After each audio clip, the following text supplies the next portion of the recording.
nama saya Rusia Yunda, panggilan akrabnya Yunda. Saya di sini sebagai anak training dari SMK Negeri 6 Surabaya. Posisi saya di sini sebagai front office. Kak Yunda, boleh nanya nggak sih pemasaran itu apa? Pemasaran itu kita menjual kamar dari hotel sesuai dengan promo yang diinginkan tamu-tamu yang sebelumnya. Jadi untuk menambah okupansi di hotel semakin tinggi dari sebelumnya. Mungkin ada tambahan lagi? Sudah sih. Makasih. Iya, sama-sama. Mas bisa minta waktunya sebentar? Boleh, bisa. Mungkin bisa kenalan diri dulu dari nama dan di sini mungkin sebagai apa? Bisa Ya. dikenalin? Nama saya Denny, saya masuk di divisi Sen Attendant untuk operasional maintenance building lah. Gitu, ada yang bisa dibantu. Terima kasih Kak Denny. Mungkin bisa dijelasin secara singkat apa sih pemasaran yang Kak Denny tahu? Kalau setahu saya proses pemasaran itu pembentukan suatu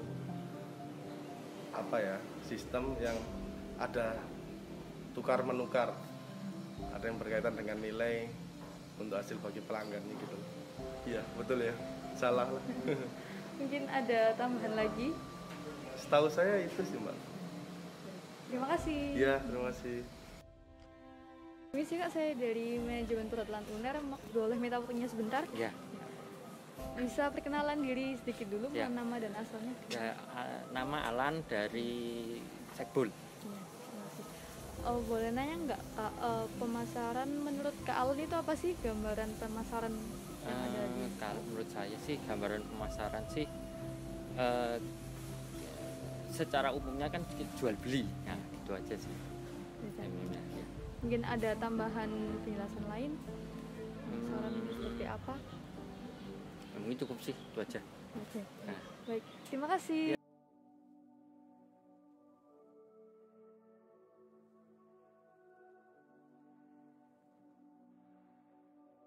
Dalam video ini, kami akan mengulas 4 pokok bahasan. Yang pertama, pengertian pemasaran. Yang kedua, konsep inti pemasaran. Yang ketiga, akan ada sesi tanya jawab bersama pihak WIS Surabaya. Dan pembahasan terakhir yaitu tantangan dan solusi pemasaran selama pandemi. Sebelum kita memulai, apa kalian tahu apa itu pemasaran? Berikut adalah pendapat Gary Armstrong dan Philip Kotler yang dikutip oleh Priyansa tahun 2017 dalam bukunya yang membahas tentang pemasaran. Dari pendapat tersebut dapat kita simpulkan bahwa definisi dari pemasaran adalah suatu kegiatan atau usaha perekonomian yang dilakukan oleh individu maupun kelompok dan biasanya juga merupakan penghubung antara produsen kepada konsumen untuk memenuhi keinginan atau kebutuhan konsumen tersebut dengan produk yang telah ditawarkan oleh suatu produsen tertentu.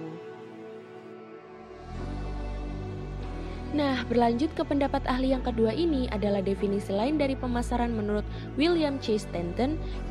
Jika dilihat dari pendapat satu ini, juga bisa kita pahami bahwa pemasaran pada umumnya mencakup semua segi kehidupan individu maupun kelompok yang bertujuan untuk memenuhi kebutuhan dengan cara menukarkan dan menyalurkan barang atau produk dari produsen ke konsumen.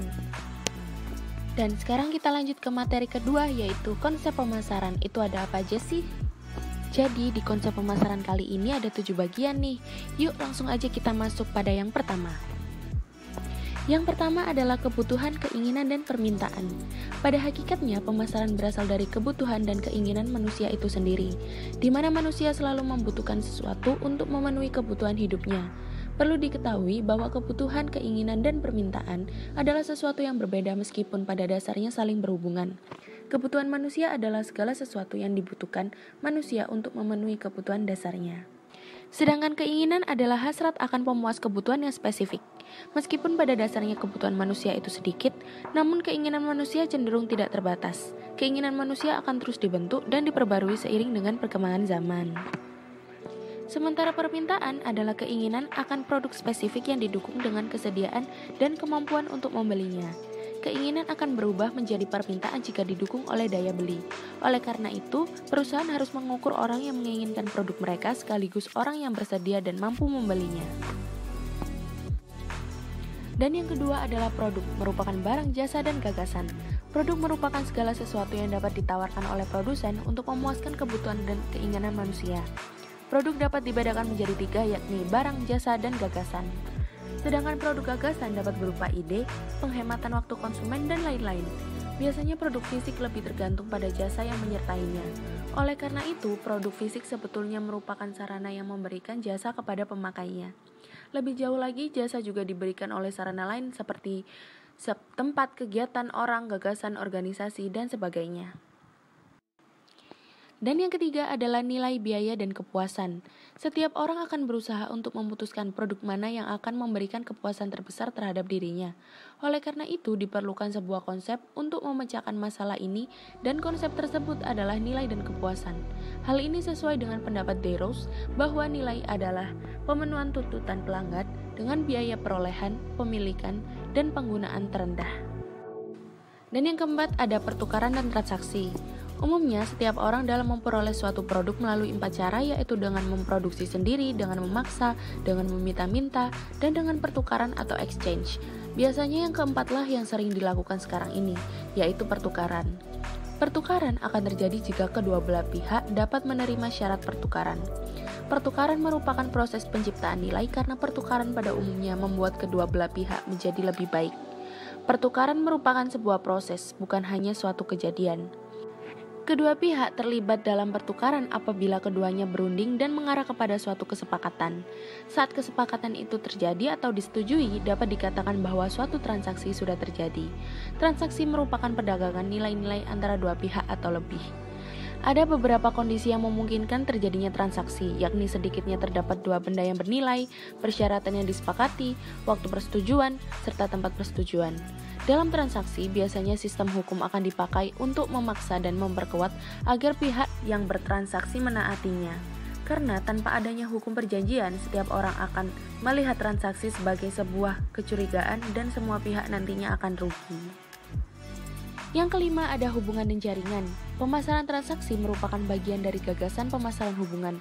Sementara pemasaran hubungan adalah kegiatan membangun hubungan jangka panjang yang memuaskan dengan pihak-pihak kunci konsumen, pemasok, serta penyalur untuk mempertahankan preferensi dan bisnis jangka panjang perusahaan. Pemasar yang pintar akan berusaha untuk membangun hubungan jangka panjang yang saling menguntungkan dan percaya dengan konsumen, dealer, penyalur, dan pemasok yang berharga. Pemasaran hubungan akan menciptakan ikatan ekonomi, sosial, dan teknik yang kuat di antara pihak-pihak yang terkait.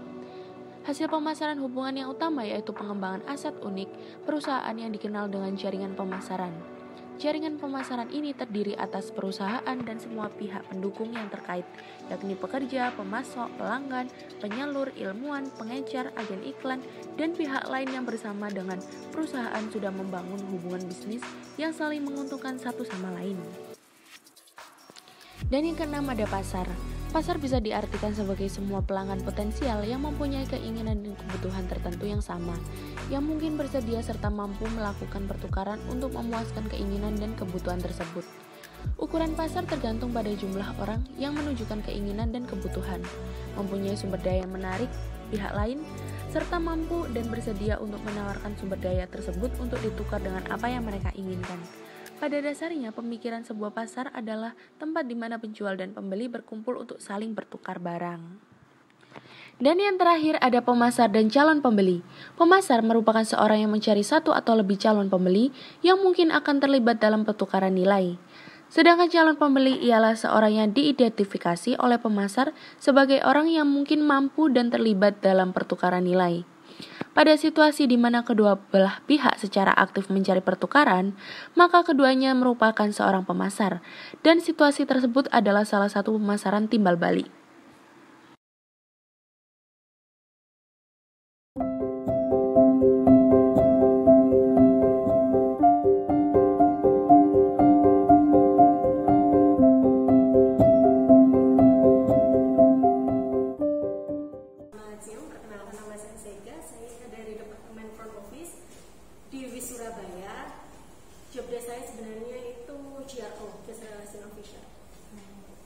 Sebenarnya saya front office ya, tapi saya juga backup marketing, nggak full di marketing. Karena kan marketingnya cuma satu di sini, itu manajer marketing, manajer sales. Jadi ketika namanya sales call itu pasti saya yang bantu. Tapi fokus saya sebenarnya bukan di marketing, front office, cuma memang bantu. Kalau perbedaannya pasti beda banget ya semua ya. Pandemi ini dampaknya itu sangat besarnya di dunia pariwisata. Paling berdampak besar itu di dunia pariwisata. Perhotelan, restoran, semuanya kan masuk pariwisata. Kalau dulu sebelum pandemi ya pasti otomatis ramai, apalagi ketika weekend rata-rata okupansi kita 100%. Kan kita sempat sering nolak tamu saking fullnya selama pandemi ini. Tapi alhamdulillahnya sih di WIS ini nggak menurun drastis, karena bisa dilihat sendiri di sini kan adanya kita cottage ya, adanya luas, nggak hotel yang building gitu. Jadi tamu itu nggak seberapa takut. Kalau ini kan pintu keluar masuknya tamu nggak jadi satu, begitu keluar dari mobil mereka bisa langsung masuk ke cottage-nya. Jadi nggak melulu lewat mobil, lewat lobby, nggak melulu pakai lift. Jadi kita menangnya di situ sih. Kalau yang intim masih ada teman? Iya, jadi ini yang tipe 1 kamar. Kita punya 4 tipe sih. Ada 1 kamar, 2 kamar, 3 kamar, sama 4 kamar. Gitu. Ya, kalau yang sebelum pandemi pasti kita setiap hari sales call ya. Kalau saya sendiri sales call-nya tiap Senin sama Kamis, nggak setiap hari memang. Senin sama Kamis itu ke perusahaan-perusahaan, masuk perusahaan, kita memperkenalkan WIS ini di Surabaya ini seperti apa, fasilitas kita seperti apa, terus apa yang kita punya, properti kita seperti apa, itu sih. Karena selama pandemi ini beberapa company, beberapa government kan nggak mau kalau kita masuk ke dalam sana. Jadi mungkin lebih kayak sales call itu memang benar-benar jarang. Kalau dulu ketika kita baru datang ke perusahaan tanpa bikin janji, mereka welcome, kita bisa masuk. Tapi sekarang kalau kita nggak benar-benar bikin janji, mereka nggak mau. Bahkan ada beberapa perusahaan itu yang kayak gini, kalau bukan KTP Surabaya, mereka nggak mau gitu. Terus kalau untuk yang promo-promo pasti banyak perbedaan. Kayak event-event pasti kan nggak kita nggak bisa ngadain event terus-terusan, nggak kayak dulu sebelum pandemi gitu. Tantangannya sih terberatnya ini aja sih, yang pasti sih tamu percaya sih sama kita, itu aja. Soalnya kan kalau misalnya tamu udah percaya, udah nyaman sama WIS, pasti kan mereka bakal balik lagi. Aja pokoknya kenyamanan tamu, kalau gimana caranya kita benar-benar bikin tamu itu nyaman, mereka ngerasa di sini kayak keluarga, nyaman, aman, itu pasti mereka bakal balik lagi. Hanya ya besar tapi nggak terlalu besar memang. Kalau di sini itu tadi kita kan menangnya itu tadi kan cottage itu, dan kita areanya luas. Kalau dampak terbesar ya pasti okupansi turun, revenue pasti turun, itu sih. Yang lebih paling berdampak kita di resto. Jadi kan kita nggak bisa adain banket, meeting banket itu kan hubungannya sama resto juga sih. Itu sih dampak. Kita semua sih, kalau sasaran kita nggak spesifik harus keluarga, enggak, kita semuanya. Kalau misalnya keluarga bisa, karena memang sering buat acara keluarga di sini. Untuk anak-anak muda juga bisa, sering dibuat reuni gitu. Soalnya kan itu modelnya kayak rumah kan, kita nggak kayak hotel. Kalau hotel kan bener-bener kayak kamar sama kamar mandi. Kita ada kamar, ada ruang tamu, ada dapur juga. Jadi sering kayak misalnya mereka reuni, nggak mau, apalagi pandemi gini ya, sering kan kita pingin bikin acara reuni atau gimana, tapi kan nggak enak ngumpul-ngumpul di luar, dibatasin juga. Banyak yang pakai kita di cottage-nya itu yang di 3 kamar sama 4 kamar, mereka fokusnya di situ biasanya.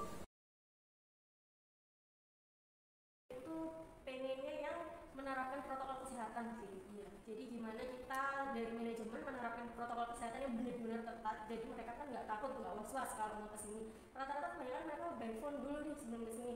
Gimana protokol kesehatannya, banyak yang gitu. Soalnya kan mereka pasti khawatir juga. Makanya kita lebih fokus ke protokol kesehatan sih sekarang. Pasti ada yang lebih khawatir. Terus kan isunya kan ada beberapa hotel di Surabaya ini yang mereka terima isolasi mandiri kan. Nah itu banyak yang mereka takutin itu. Padahal kita dari dulu di sini nggak pernah. Kita terima isolasi mandiri tapi isolasi sehat. Jadi harus dipastikan mereka bukan lagi menunggu hasil PCR. Tidak berpergian keluar kota selama 14 hari, karena dan nggak ada tanda-tanda COVID-19. Yang kita ada kayak self assessment. Jadi kita tanya-tanyain mereka ada gejala itu, pernah kontak erat sama PGP gitu. Terima kasih Kak. Sama-sama.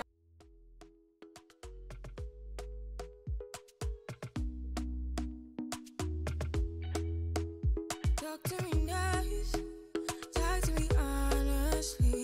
Look in my eyes, don't let it fall on me. Say you're a good guy, make me believe it. Don't wanna hear it, I wanna see it. See how rewind, when we rewind, feels so nice. We time, you I know how to make me feel right. I can't help how this sweet talk. I'm already on my way. I'm pulling up, don't be late. I'm gliding through all the lanes. Sweet talk, you need to say less to me.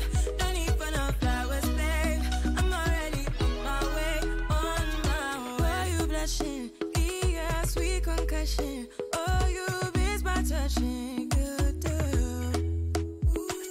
Show me something. Give me more than one thing. I need more than less than I do. Say you're a good guy. Make me believe it. Don't wanna hear it, I wanna see it. See how rewind, when we rewind, it feels so nice. I can't help how got this sweet talk. I'm already on my way. I'm pulling up, don't be late. I'm gliding through all the lanes. Sweet talk, you need to say less to me. No need for no flowers, babe. I'm already on my way, on my way. We've been dancing all night long, right here with you way too long.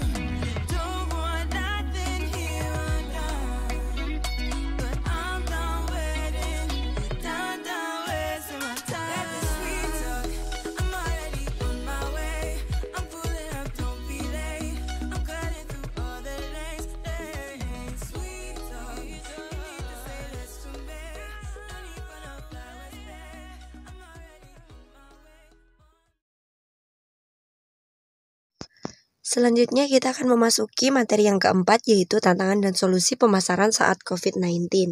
Tak hanya di Indonesia, pemerintah dari berbagai belahan dunia sedang berusaha menyusun kebijakan terbaik untuk melawan penyebaran virus corona.